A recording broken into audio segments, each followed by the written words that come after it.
ਜਗਰਾਉਂ ਦੀ ਪਸ਼ੂ ਮੰਡੀ ਵਿੱਚ ਚੱਲ ਰਿਹਾ 3 ਰੋਜ਼ਾ ਕੌਮਾਂਤਰੀ ਡੇਅਰੀ ਅਤੇ ਖੇਤੀ ਐਕਸਪੋ ਅੱਜ ਸ਼ਾਨੋ ਸ਼ੌਕਤ ਨਾਲ ਸਮਾਪਤ ਹੋਇਆ। ਆਖਰੀ ਦਿਨ ਮੁੱਖ ਮਹਿਮਾਨ ਵਜੋਂ ਸ਼ਾਮਲ ਹੋਏ ਭਾਰਤ ਸਰਕਾਰ ਪਸ਼ੂ ਪਾਲਣ ਵਿਭਾਗ ਦੇ ਸੈਕਟਰੀ ਰਾਜੇਸ਼ ਕੁਮਾਰ ਸਿੰਘ ਵੱਲੋਂ ਵਿਸ਼ੇਸ਼ ਤੌਰ ਤੇ ਸ਼ਿਰਕਤ ਕੀਤੀ ਗਈ। उन्होंने कहा कि किसी प्राइवेट संस्था वालों डेयरी किते नूं जमीनी पद्धर तो अर्श ते पहुंचाउण दी शलाघा कीती कि हुण कौमी पशु पालन विभाग भी PDFA नाल हत्थ मिला के डेयरी किते नूं भारत दे वख-वख सूबिਆਂ ਲਈ रणनीति उलीकेगा ਅਤੇ योजनाबद्ध तरीके नाल लागू करेगा। उन्होंने डेयरी किते विच कौमी योजना की गलबात करदे कहा कि देश विच वैटरनरी सहूलतां नूं घर दी दहलीज तक पहुंचाउण लई वड्डा उपराला कर रही है। उन्होंने मन्निया कि दुध के कारोबार में देश ਦੀਆਂ ਵੱਡੀਆਂ कंपनियों के मुकाबले सूबा पद्धर कोऑपरेटिव सैक्टर कमजोर है। भारत सरकार इसलिए योजना उलीकेगी। इस मौके PDFA के प्रधान दलजीत सिंह सदरपुरा ने सैकटरी राजेश कुमार सिंह का एक्सपो में पुजन से स्वागत करदਿਆਂ कहा कि भारत सरकार साਡੀਆਂ खामियां ਅਤੇ किसानों ਦੀਆਂ समस्यावां ਨੂੰ ਪਹਿਲ ਦੇ ਆਧਾਰ ਤੇ हल करे। उन्होंने नकली दुध ਅਤੇ दुध तो बनने वाले नकली पदार्थों की गल करते कहा कि इसका कारोबार करने वाले मनुखी जाना के दुश्मन हैं। इन्हों नत्थ पाउण दे लई सख्त कदम चुके जाण। PDFA नूं सीमन संबंधी एक्सपोर्ट करन विच आ रहीआं दिक्कतां नूं जल्दी हल करेगी। दुध चवाई ਅਤੇ ब्रीड मुकाबलिਆਂ ਦੇ ਜੇਤੂਆਂ बारे जानकारी प्रेस ਸਕੱਤਰ रेशम सिंह भुल्लर ने दी। ਅੱਜ ਦੇ ਸਮਾਗਮ ਵਿੱਚ ਡੇਅਰੀ ਐਕਸਪੋ ਵਿੱਚ ਦੁੱਧ ਚੁਆਈ ਦੇ ਮੁਕਾਬਲਿਆਂ ਵਿੱਚ ਚੈਂਪੀਅਨ ਗਾਂ ਦੇ ਮਾਲਕ ਕੁਰੂਕਸ਼ੇਤਰ ਦੇ ਪਿੰਡ ਗੁਲਾਬਗੜ੍ਹ ਵਾਸੀ ਪੋਰਸ ਮਹਿਲ ਨੂੰ ਜੌਨ ਡੀਅਰ ਟਰੈਕਟਰ ਦੀਆਂ ਚਾਬੀਆਂ ਦੇ ਕੇ ਸਨਮਾਨਿਤ ਕੀਤਾ। ਉਹਨਾਂ ਦੀ ਗਾਂ ਨੇ 72 ਕਿਲੋਗ੍ਰਾਮ ਦੁੱਧ ਦਿੰਦਿਆਂ ਕੌਮੀ ਰਿਕਾਰਡ ਨੂੰ ਤੋੜਦਿਆਂ ਆਪਣਾ ਰਿਕਾਰਡ ਕਾਇਮ ਕੀਤਾ। ਇਸ ਸਮੇਂ ਪ੍ਰਧਾਨ ਦਲਜੀਤ ਸਿੰਘ ਸਦਰਪੁਰਾ ਨੇ ਆਏ ਮਹਿਮਾਨਾਂ ਦਾ ਸਵਾਗਤ ਤੇ ਵਿਸ਼ੇਸ਼ ਸਨਮਾਨ ਕੀਤਾ। ਅਜੀਤ ਪੰਜਾਬੀ ਦੀ ਆਥੈਂਟਿਕ ਖਬਰਾਂ ਦੇ ਲਈ ਸਬਸਕ੍ਰਾਈਬ ਕਰੋ ਅਜੀਤ ਵੈਬ ਟੀਵੀ ਅਤੇ ਤਾਜ਼ੀ ਖਬਰਾਂ ਦੀ ਨੋਟੀਫਿकेशन पाने के लिए बेल आइकन पे क्लिक करो। मैं PDFA का एक्सपो देखने इसलिए आया हूँ ताकि मैं सामने से देख सकूँ कि किस तरह से प्रोग्रेसिव डेयरी फार्मर्स एसोसिएशन ने अपनी जो डेयरी हर्ड्स हैं उनकी प्रोडक्टिविटी को में किस तरह से सुधार किया है और मॉडर्न टेक्नोलॉजी के इस्तेमाल से। और इस तरह का मॉडल, इस तरह के जो प्रोग्रेसिव फार्मर्स का ये जो प्रोडक्टिविटी एनहांसिंग मॉडल है, इसको हम बाकी राज्यों में भी किस तरह से इसका हम विस्तार कर सकें। भारत सरकार कई तरह की योजनाएं चला रही है डेयरी सेक्टर के लिए। इसमें हमारे फोकस दो तरह के होते हैं, आप कह सकते हैं। एक तरफ कोऑपरेटिव सेक्टर में जो स्टेट मिल्क कोऑपरेटिव यूनियंस हैं उनको बढ़ावा देना, लेकिन साथ साथ जो ये मॉडल है जो पंजाब ने में खास करके सक्सेसफुल हुआ है, जिसमें प्रोग्रेसिव फार्मर्स ने खुद अपनी बलबूते पर एक इतना improve dairy hertz artificial insemination के यूटिलाइजेशन से इतनी अच्छी डेयरी हर्ड्स का उन्होंने विकसित कर लिया है, जिसमें जिसकी प्रोडक्टिविटी उनकी इंडिविजुअल काउज की वर्ल्ड रिकॉर्ड लेवल्स तक पहुंच गई हैं। तो इस मॉडल को भी हम आजकल बढ़ावा देने की कोशिश करते हैं कि कोऑपरेटिव मॉडल भी बढ़े और साथ साथ जो एंटरप्रेन्योरियल मॉडल है, जो प्रोग्रेसिव फार्मर्स हैं, उनको भी सहायता मिल सके। उसके लिए भारत सरकार ने 2-3 नए स्कीम्स भी अनाउंस किए हैं, जिसमें हम क्रेडिट का सबवेंशन देते हैं, मतलब इंटरेस्ट सब्सिडी भी देते हैं और थोड़ा कैपिटल सब्सिडी भी देते हैं, ताकि इम्प्रूव कैटल हर्ड्स हमारे लोकल फार्मर्स विकसित कर सके, जिससे कि सारे देश में हमारे ब्रीड्स का इम्प्रूवमेंट हो सके। इसी चीज़ को हम देखने और इनका मॉडल को स्टडी करने हम आज लुधियाना में आए हैं। भारत सरकार जी इस बारे क्या करेगी? PDF का जो इतना बड़ा मेला है जी, भारत सरकार इसके लिए क्या करेगी? जब इस तरह मेला कराएगी इस तरह, या इसका सपोर्ट करेगी? जैसे मैंने बताया, हमारे जो एग्जिस्टिंग स्कीम्स हैं, जैसे राष्ट्रीय गोकुल मिशन है या डेयरी इंफ्रास्ट्रक्चर डेवलपमेंट फंड है, उसमें इस तरह के जो प्रोग्रेसिव फार्मर्स हैं उनको ऑलरेडी नए हर्ड्स बनाने के लिए कैटल ब्रीडिंग फार्म के केस में, जैसे हम आज के तारीख में जो स्कीम दे रहे हैं, उसमें 200 नए कैटल फार्म बनाने के लिए हम करीब 2 करोड़ रुपए तक का सब्सिडी देते हैं और साथ में इंटरेस्ट सबवेंशन भी 3% तक का देते हैं। तो उस तरह की स्कीम्स ऑलरेडी अवेलेबल हैं और इसमें हमारे फार्मर्स आगे आएँ तो हम उनको डेफिनेटली मदद करेंगे। इनफैक्ट फार्मर आगे बढ़ाने के लिए क्या करें भारत सरकार? फार्मर्स को आगे बढ़ाने के लिए मतलब कई तरह की योजनाएं चल रही हैं। मैंने दो का अभी जिक्र करा। उसके अलावा जो मेडिकल सर्विसेज हम दे सकते हैं, जैसे कि अभी भारत सरकार ने 100% FMD वैक्सीनेशन का एक सक्सेसिव राउंड्स हम चला रहे हैं। 2 राउंड्स कंप्लीट हो चुके हैं, तीसरा राउंड काफ़ी सदर्न स्टेट्स में अभी चालू है, ताकि हम भावी में FMD फ्री जोन्स हम अपने देश में विकसित कर सकें, ताकि हमारे डेयरी एक्सपोर्ट्स में भी फ़ायदा हो। उसके अलावा जो भारत सरकार का जो फ्लैगशिप स्कीम है वो ये है कि वेटनरी सर्विसेज हमारे किसानों को उनके डोर स्टेप पे मिले। तो उसके लिए हमने मोबाइल वेटनरी यूनिट्स का एक बड़ा 100% government of India funded scheme चालू किया है। पंजाब में अभी तक वो आया नहीं है, मेरे ख्याल से वो फाइल पेंडिंग है, जल्दी हो जाएगी। बाकी कई राज्यों में वो आ चुका है, जिसमें जैसे कि आंध्र प्रदेश में मैं अभी देख के आया, वहाँ पे हर 350 मोबाइल वेटनरी यूनिट्स ऑलरेडी वहाँ पे हर असेंबली कंस्टिट्यूएंसी में 2 यूनिट्स अवेलेबल हैं। हर मोबाइल वेटनरी यूनिट में एक हाइड्रोलिक लिफ्ट लगा है, तो फार्मर के डोर स्टेप पे जाता है। अगर उसको फर्स्ट एड देना है तो वहीं देता है, अगर उसको इन पेशेंट ट्रीटमेंट करनी है तो उसे लिफ्ट से उठाकर वापस अस्पताल में ले जाकर उसकी इलाज करके वापस फार्मर को उसके डोर स्टेप पे वो उसे पहुंचाता है।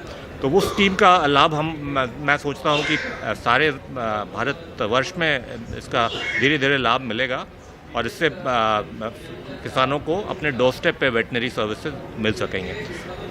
सर जी ने आपको डेयरी रेगुलेटर को बताई होंगी मुश्किलें, वो मेन क्या है और उसके हल क्या हो सकता है? दलजीत सिंह जी ने जो बताई चीज़ें हैं उनमें प्रधान तो यही था कि किसान को जो मूल्य मिलता है, कभी कभी कोऑपरेटिव से भी जो जितना मूल्य मिलना चाहिए उतना नहीं मिलता है, उसमें हम क्या सुधार कर सकते हैं। उनका विचार है कि अमूल या इस तरह के जो कोऑपरेटिव यूनिट्स बहुत बड़े हो गए हैं, लेकिन जो इंट्रा स्टेट जो डेयरी कोऑपरेटिव है, जैसे पंजाब में जो स्टेट मेरी डेयरी कोऑपरेटिव यूनियन है, उनको स्ट्रेंथन करेंगे, क्योंकि उनके प्रेजेंस से ही बाकी जो प्राइवेट सेक्टर के जो कंपनियां हैं, नेस्ले है या अमूल भी है, उस कंपटीशन के तहत ही जो किसान हैं उनको एक न्यायपूर्ण प्राइस मिल सकता है डेयरी प्रोडक्ट्स का। उसके अलावा उन्होंने ये भी बताया मुझे कि अडल्टरेशन का बहुत प्रॉब्लम चल रहा है अभी मिल्क प्रोडक्ट्स में खास करके, और उसमें हमें FSSAI के थ्रू कार्रवाई करने की ज़रूरत है, ताकि इसमें जो पेनल्टी है वो और डिटेरेंट हो सके, ताकि इस तरह की चीज़ों को हम काबू कर सकें। सर, जिस तरह विचार जो बताया जी, जो इन्होंने बताई हैं वो उन चीज़ों में विचार होगा?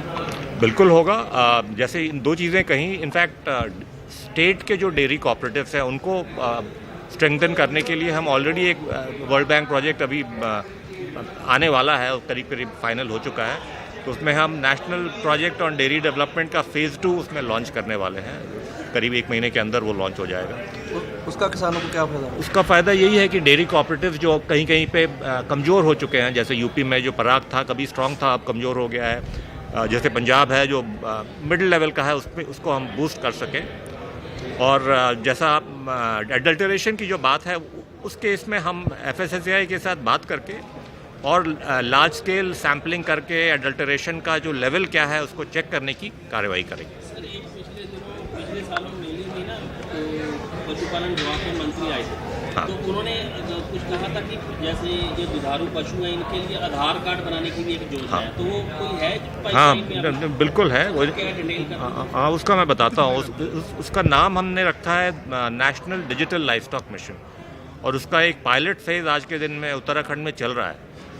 उसके तहत बहुत संक्षिप्त में मैं बताऊंगा। उसमें आइडिया ये है कि जो हम FMD vaccination, universal FMD vaccination कर रहे हैं कैटल का, तो साथ में एक टैगिंग कर रहे हैं सारे कैटल को, जिसमें एक यूनिक नंबर रहेगा, और उसको हम एक NDDB द्वारा मेंटेन किया हुआ एक पोर्टल है इनएफ, उस पर हम उसका डेटा एंट्री करते हैं। लेकिन उस डेटा के बेसिस पर डेटाबेस सर्विसेज हम फार्मर्स को पहुँचाएँ, उसके लिए एक पायलट, जैसा मैंने कहा, हम उत्तराखंड में अभी शुरू कर दिया है। 4 डिस्ट्रिक्ट्स में कर रहे हैं।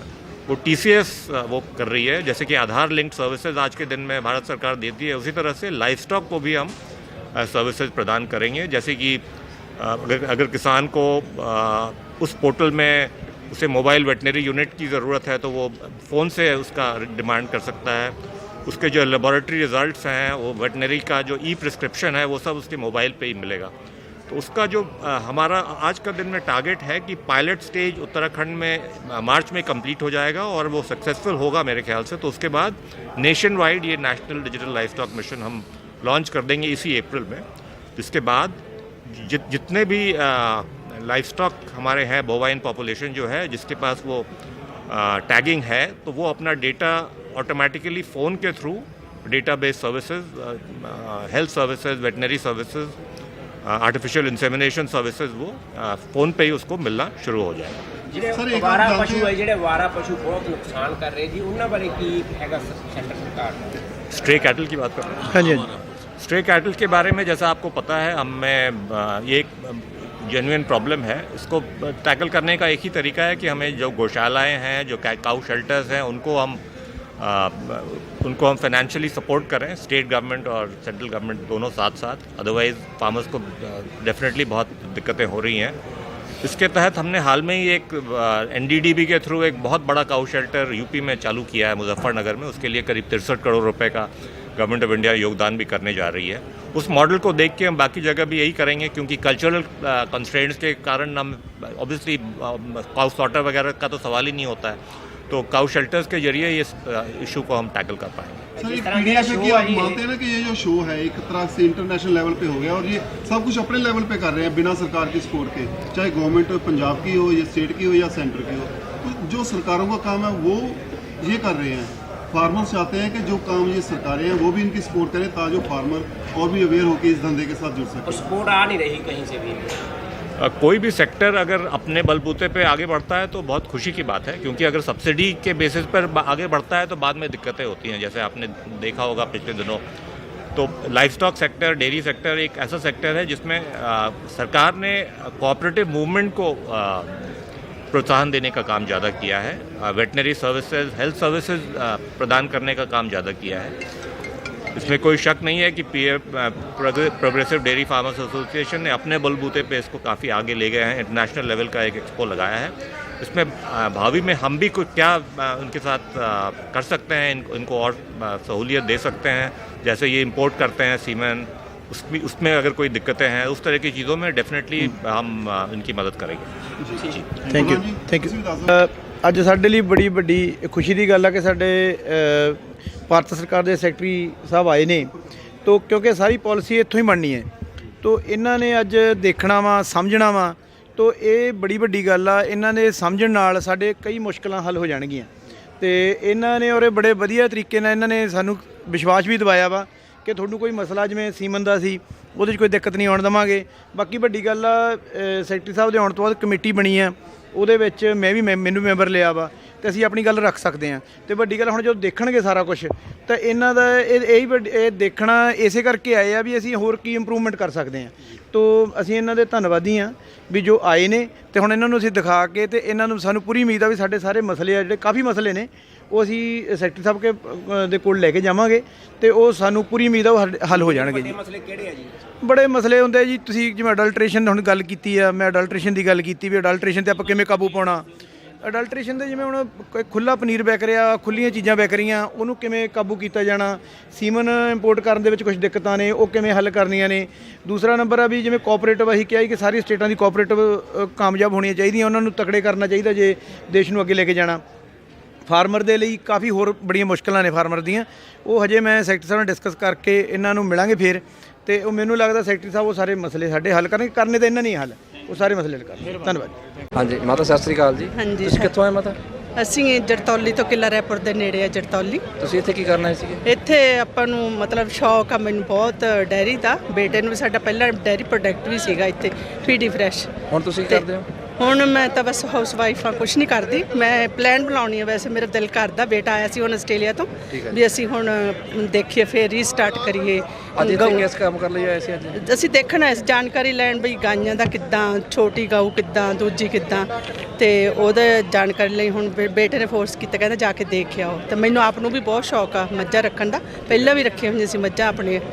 ਤੇ ਮੈਂ ਵੈਸੇ ਆਸਟ੍ਰੇਲੀਆ 25-26 ਸਾਲ ਆਸਟ੍ਰੇਲੀਆ ਰਹੀ ਹਾਂ, ਪਰ ਤੁਹਾਨੂੰ ਪਤਾ ਪੰਜਾਬ ਦਾ ਜਿਹੜਾ ਆਪਣਾ ਮੋਹ ਆ ਪਿੰਡ ਦਾ ਮੋਹ ਆ ਤੇ ਆਪਣੇ ਪਸ਼ੂਆਂ ਦਾ। ਹੁਣ ਜਦੋਂ ਵੀ ਉਸ ਘਰ 'ਚ ਜਾਂਦੀ ਆ ਮੈਨੂੰ ਵਧੀਆ ਲੱਗਦਾ ਕਿ ਮੇਰੀਆਂ ਖੁੰਡੀਆਂ ਸੀਗੀਆਂ ਉੱਥੇ, ਮੱਝਾਂ ਸੀਗੀਆਂ, ਦੇਖਦੇ ਸੀਗੇ ਉੱਥੇ।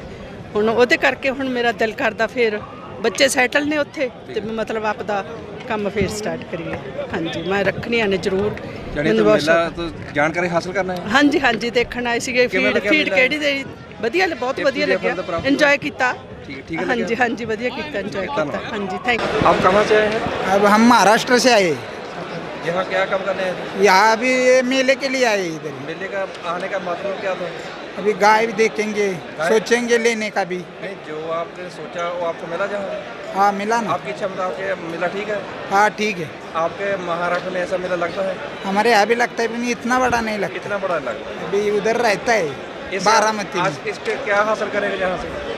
यहाँ से अभी कुछ तो इधर दिखता है वो तो सोच के करेंगे, कोई थोड़े फालतू गाय या करेंगे। भैंस का काम शुरू? गाय का काम शुरू करेंगे।